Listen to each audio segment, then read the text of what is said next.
Hey guys, दिल की बात में आपका स्वागत है। No writing no preparation, only दिल की बात।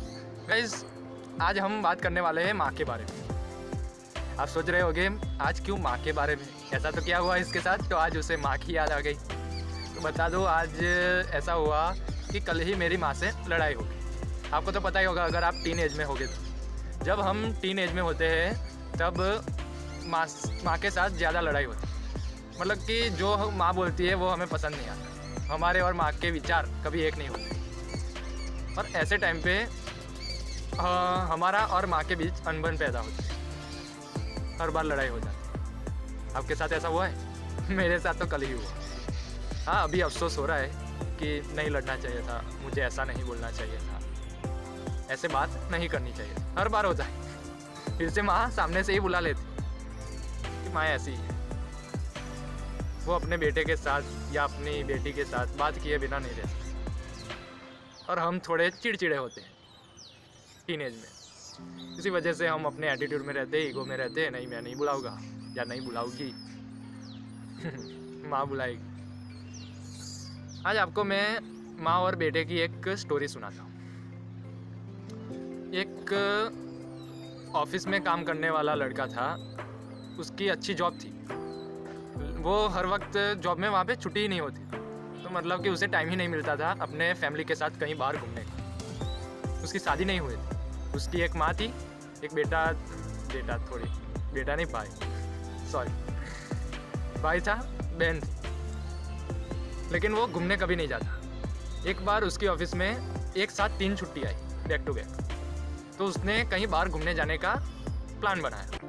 तो दूसरे दिन माँ को बोला, अब हमें 3 दिन के लिए कहीं बाहर घूमने चलते हैं। तो फिर सब सामान पैक करवाया और सुबह सुबह में निकलने का प्लान बनाया। लेकिन जब निकल रहे थे तब माँ ने टिफ़िन पैक किया। सुबह सुबह उठ के बना लिया गर्मा गर्म और टिफ़िन पैक किया। बेटे ने बोला कि माँ ये क्या कर रही है? अरे वहाँ पे होटल में हम रुकने वाले हैं, वहाँ पे सब मिलेगा, तुम्हें जो भी चाहिए। लेकिन माँ ने हंस लिया और टिफ़िन फिर भी ले लिया कि हम तो गाड़ी में ही जाने वाले हैं ना, कहाँ बाहर लगने वाला है, मेरे टिफ़िन ले लेते। वहाँ पे पहुँचे, सब ठीक ठाक से हो गया, होटल में भी पहुँच गए और होटल में जाके वो रुके। वहाँ पे जब खाने का टाइम हुआ तो बेटे ने ऑर्डर किया और सब चीज़ मंगवाई। तब माँ ने क्या किया, टिफ़िन का डब्बा किया। तो बेटा फिर से बोला, गुस्से में बोला, अरे माँ मैंने मना किया था कि टिफ़िन मत ले जाओ, वहाँ पे होटल में सब मिलेगा, फिर भी तुम लेके आ गए। तो माँ ने हंसकर जवाब दिया, अभी मिल रहा है तो खा लो मेरे हाथ का, फिर मिले ना मिले, जब तुम्हारी बहू आ जाएगी तब खाना उसके साथ, फिर घर का खाना खाना हो या फिर होटल का, तुम्हारी मन, लेकिन अभी तो जो मिल रहा है वो खा लो मेरे हाथ का। बेटा दंग तो रह गया, फिर बोला, ऐसी बातें क्यों कर रहे हो?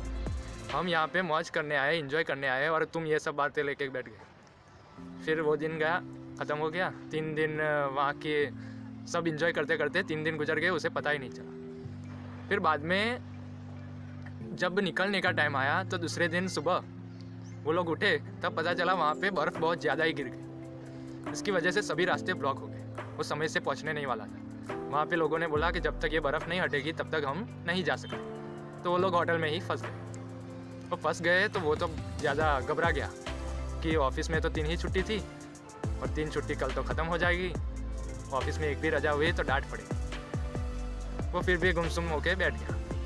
वहाँ पे माँ आराम से बैठी है और भाई और बहन एंजॉय करते हैं। फिर उसका स्वभाव चिड़चिड़ा हो गया, क्योंकि उसे पता था जैसा ही वो ऑफिस में जाएगा उसे डांट पड़ने वाली है। उसके दिमाग में कोई ख्याल नहीं आता, किसी को बुला नहीं रहा। तब जाके उसके छोटे भाई ने, उसकी माँ ने उसे जाके बोला, बेटा जो भी होता है अच्छे के लिए होता है, ये प्रकृति का कोई अच्छा ही डिसीजन होगा, इसलिए ये हुआ है। तो फिर भी वो नहीं माना और गुस्से से बोला, तुम मुझसे बात मत करो, अभी मैं परेशान हूँ। फिर थोड़े दिनों बाद वहीं के वहीं 10 दिन हो गए, वहीं फंसे रहते 10 दिन हो गए, तब तक बर्फ़ नहीं हटी। फिर 10वें दिन भी वो उदासी था कि अब तो क्या होगा मेरा।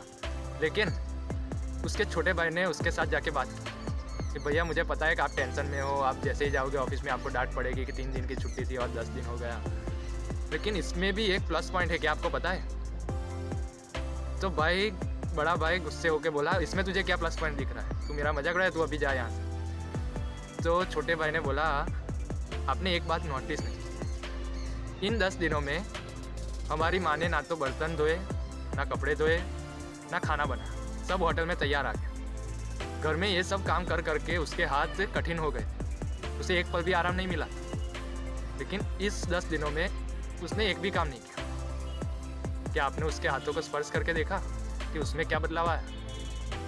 जाने अनजाने आपकी हमारी माँ को 10 दिन का आराम मिल गया, और उसे जो खुशी मिली वो शायद आप 10 सालों में भी ना दे पाते, जिस तरह से आप काम कर रहे हो।